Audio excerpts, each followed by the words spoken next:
Following the 2020 Tigray crisis, the world is a bit confused about what is going on in Ethiopia.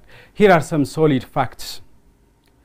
The Tigray crisis, the humanitarian crisis in Tigray region has come due to military confrontation between TPLF, Tigrayan People Liberation Front, and the government of Ethiopia.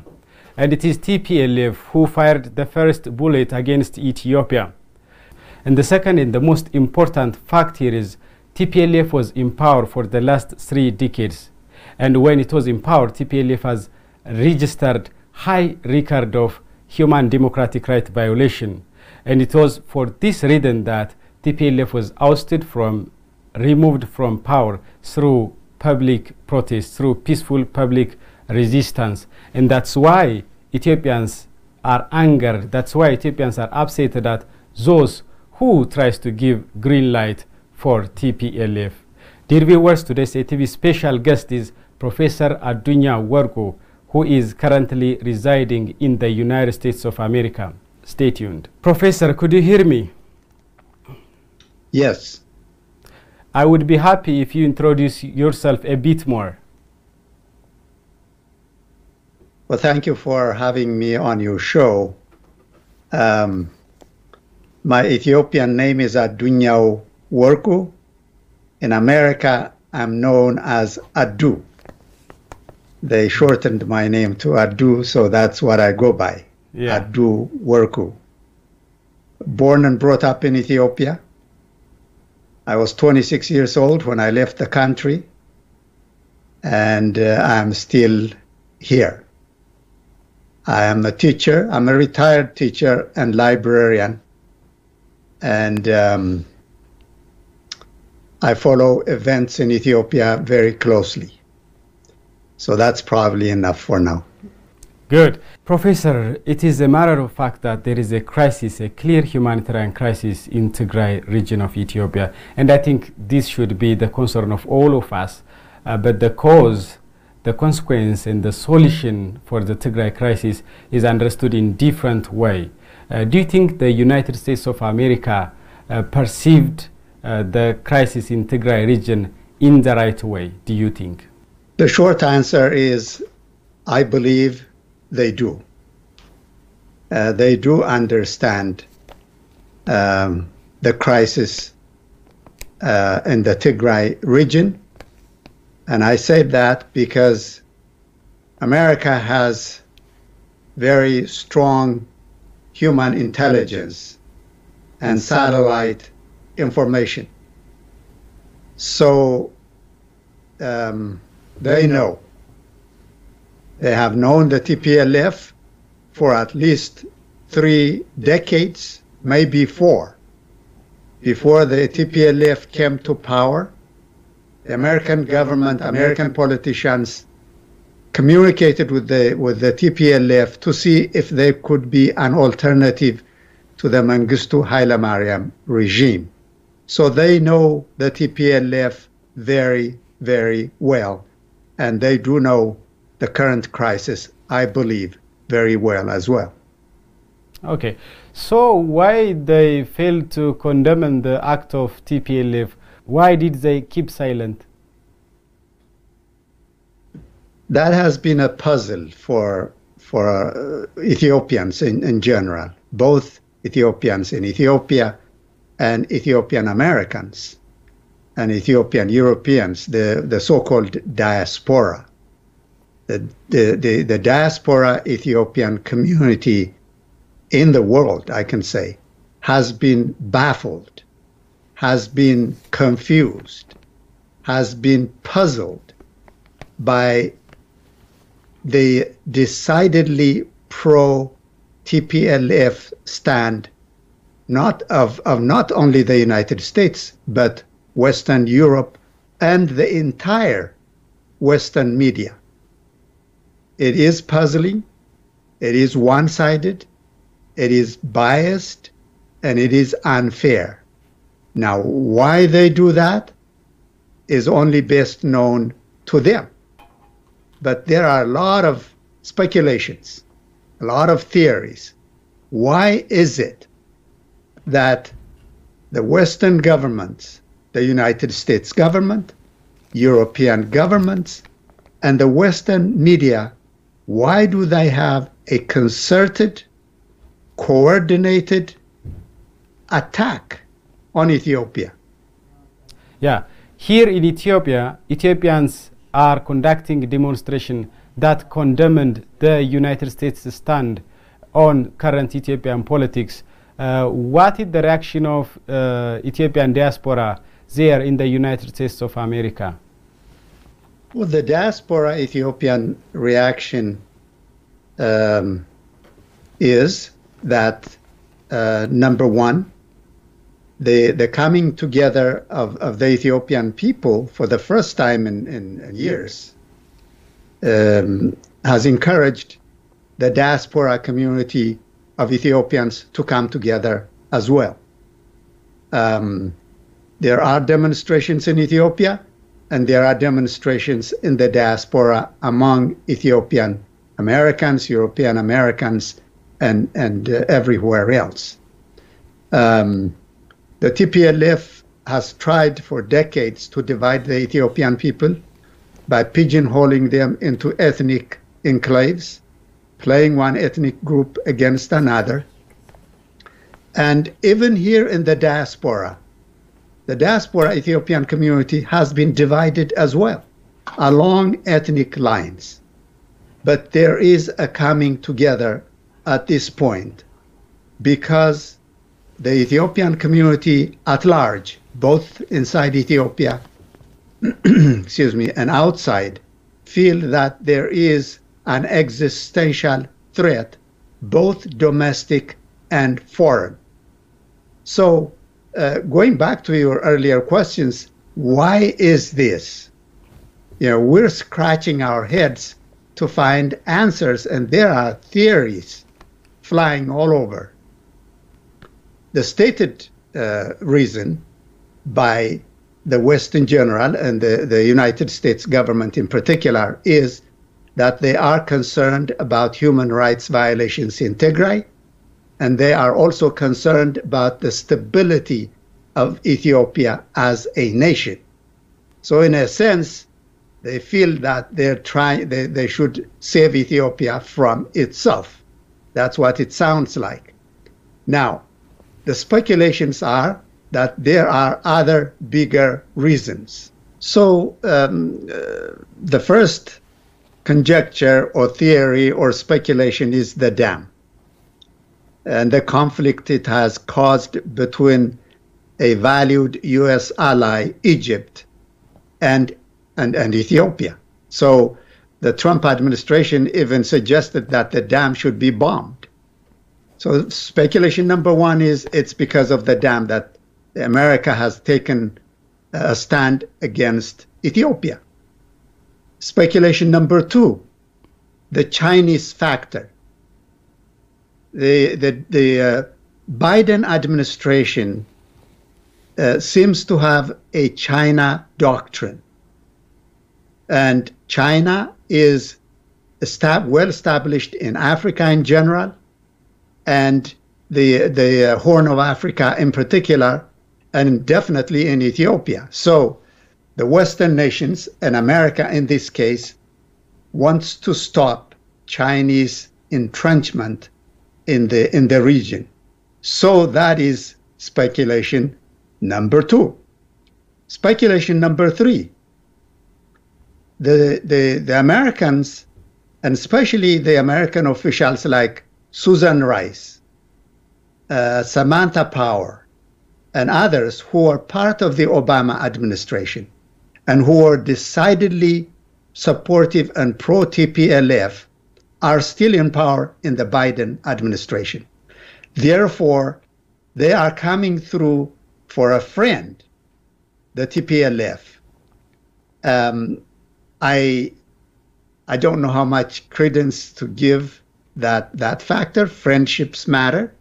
The Tigray People's Liberation Front very carefully cultivated strategic partnerships and personal friendships. When Meles Zenawi died, Susan Rice was grief-stricken. She was in tears. So there is a very strong personal relationship.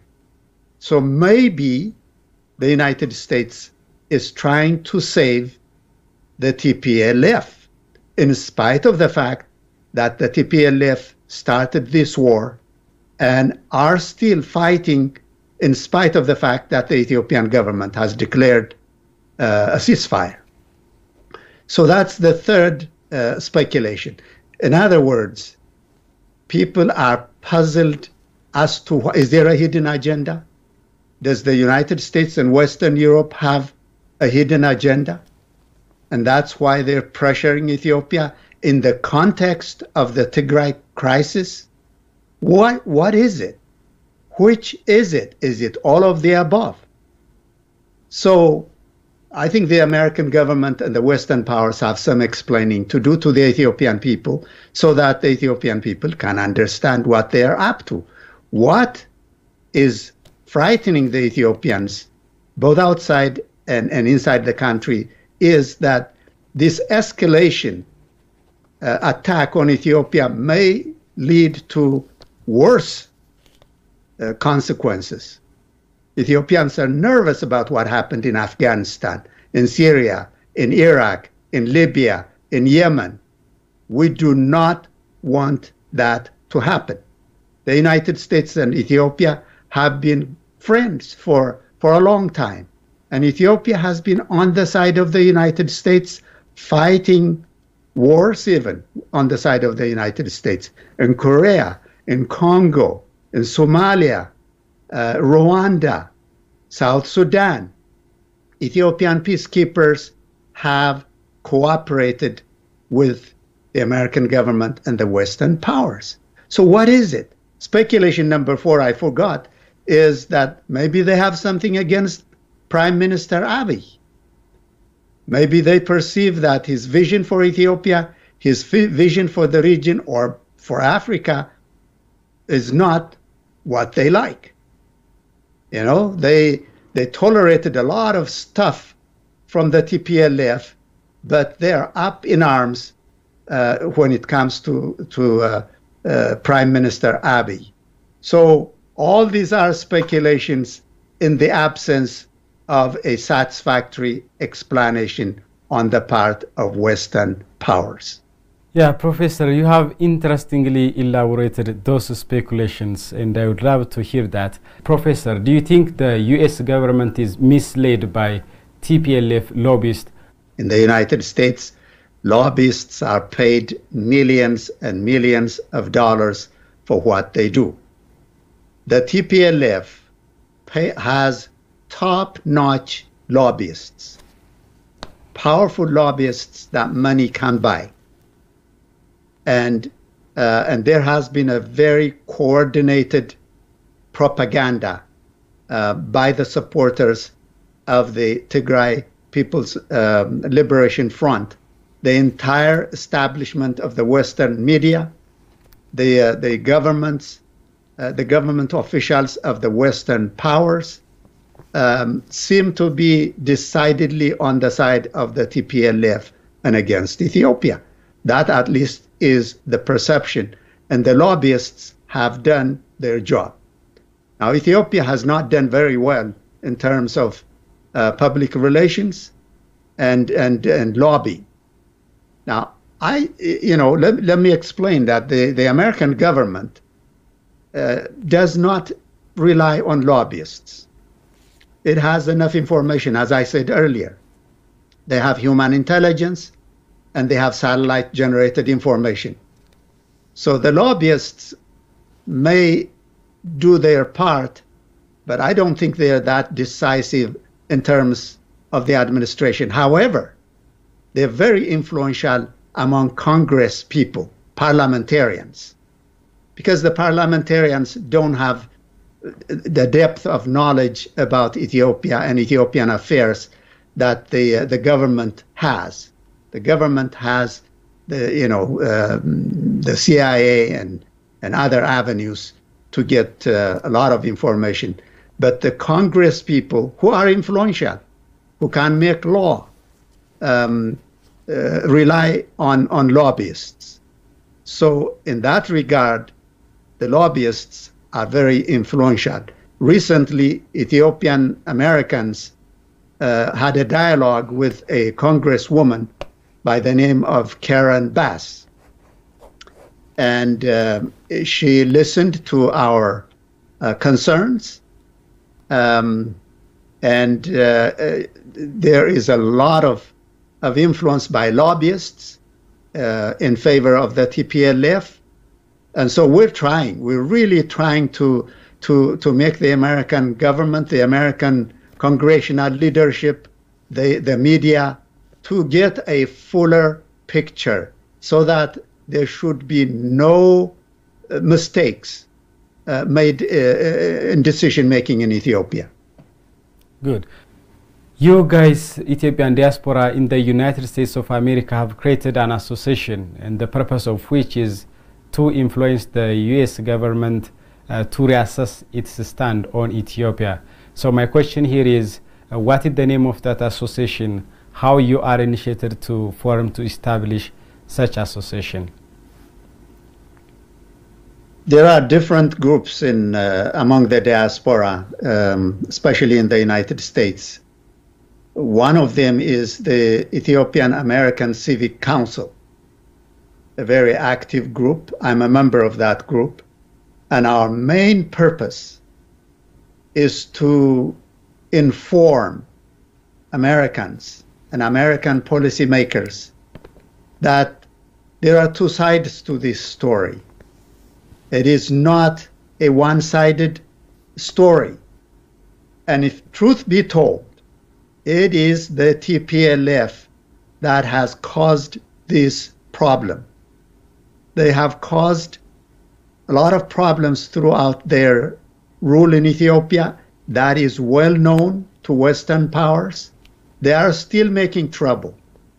Ethiopia declared a ceasefire, and the TPLF has pushed into the Amhara region, into the Afar region as we speak. And they're not as much condemned as Ethiopia has been. Why? We're trying to ask questions, we're trying to give them information, and we are appealing to them that Ethiopia is too important in the region, and we would like to think in the world. Nothing will be gained by undermining Ethiopia. And there will be a lot of bad consequences if Ethiopia is pushed to the brink. Now, Ethiopians do not like being bullied. It is in our DNA to fight back. And Ethiopia is now mobilizing itself to defend itself. Like I said, the Ethiopian people have come together. A few months ago, the Ethiopian government was struggling to get young people to register to join the armed forces. Now, thousands of young Ethiopians are asking the government to join the armed forces.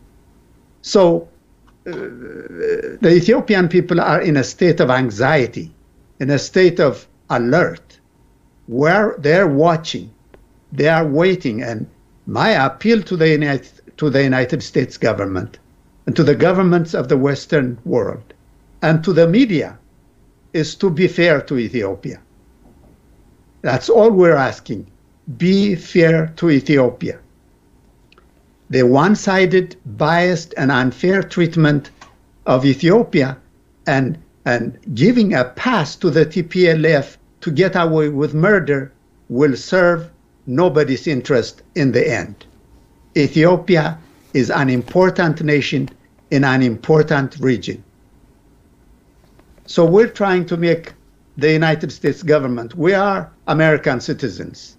We vote, and we overwhelmingly voted for the Biden administration and for the Democratic ticket up and down the establishment.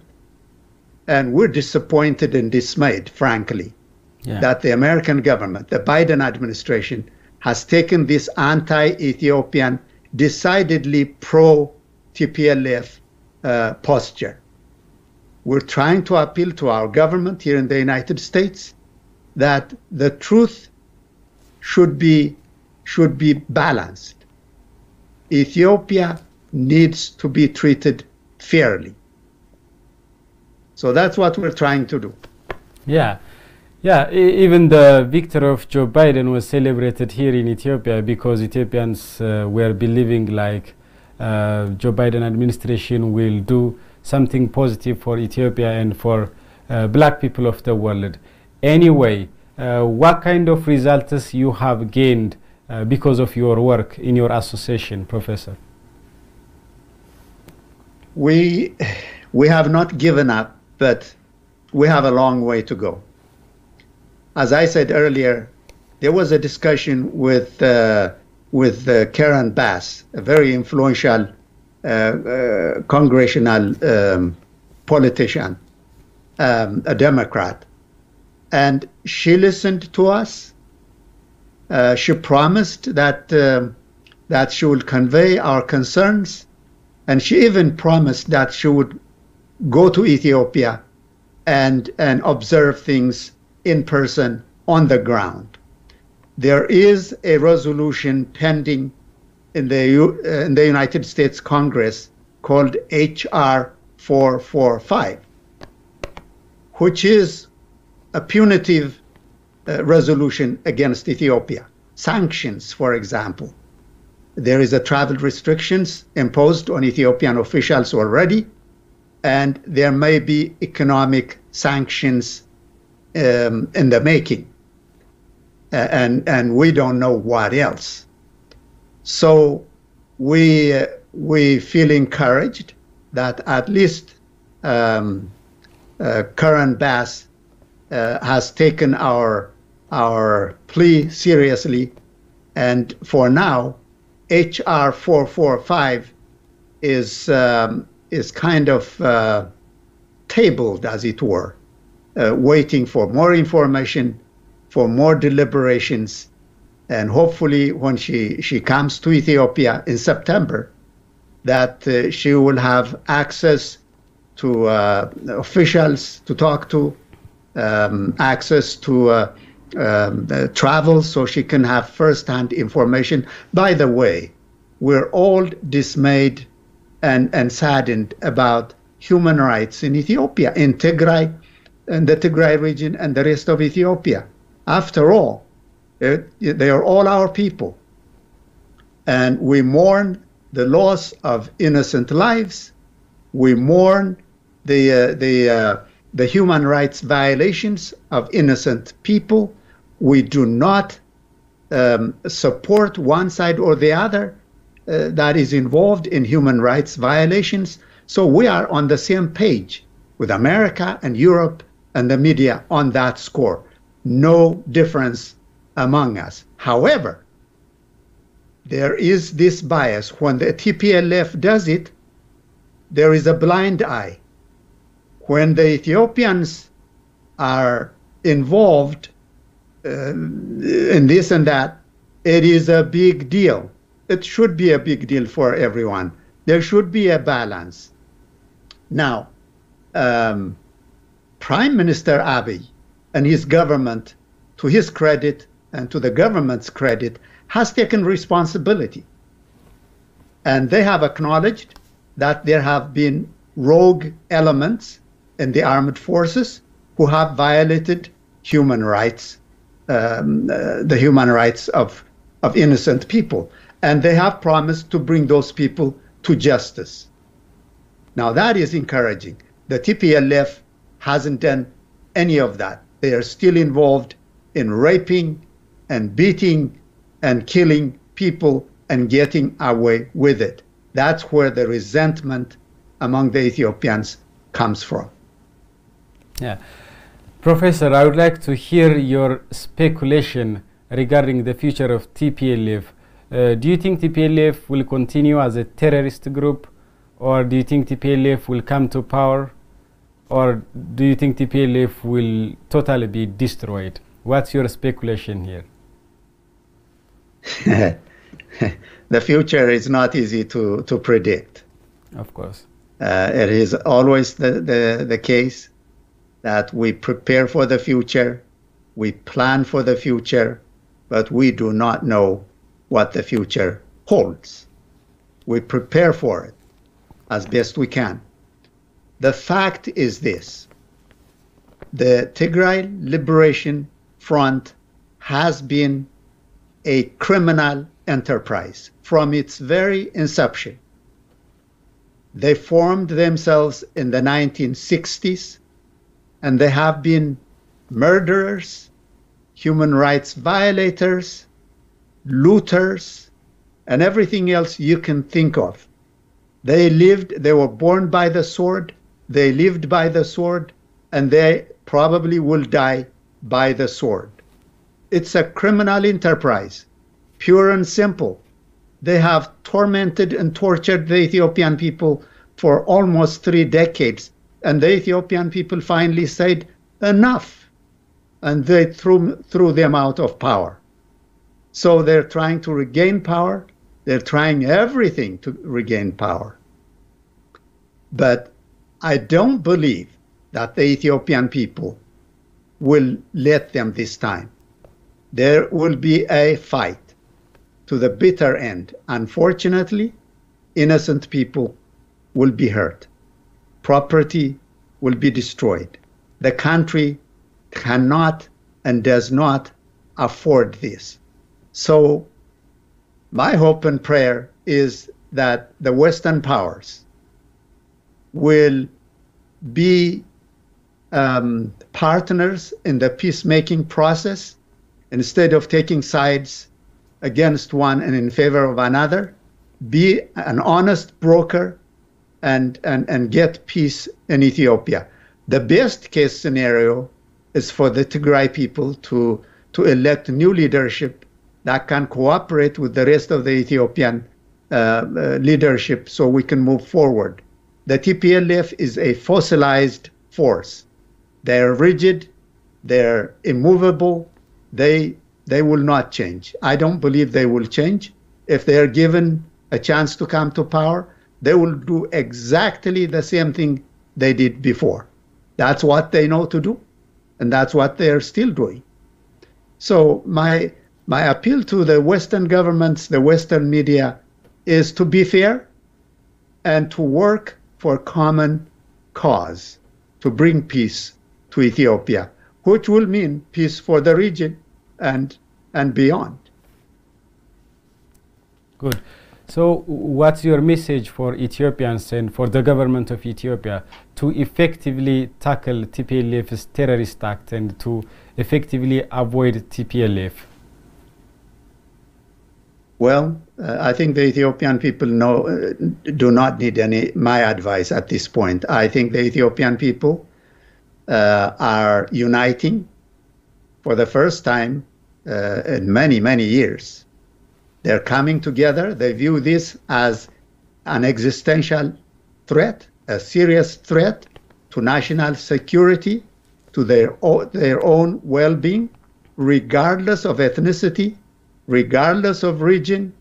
I think the Ethiopian people have identified a common enemy, the TPLF, and they're ready to fight. And who can blame them? I don't blame them. The TPLF is not interested in peace. It is interested in fighting to the bitter end and regaining power again. And I don't think the Ethiopian people want that. I think the Ethiopian people and the Ethiopian armed forces will fight to the bitter end. Now, the government needs to do better with public relations and lobbying and all that. They have lost that battle to the TPLF. Hopefully better days are coming. Like everything else, this war will be over someday. But when it is, the Ethiopian people, including our people in Tigray, should heal, should forge a united front and create a new Ethiopia for all Ethiopians. That is my wish and prayer. I just hope and pray that that peace will be restored. I lived and worked in Tigray. I know the Tigray people. I hurt for them. They're generous people. They're deeply spiritual people. And they're courageous people. But their cause has been hijacked by a criminal enterprise which has not done good even for them. Over 60,000 Tigrayans perished under the TPLF. At least that's the figure I've seen. The TPLF has not done any good for the Tigray people. It really hasn't.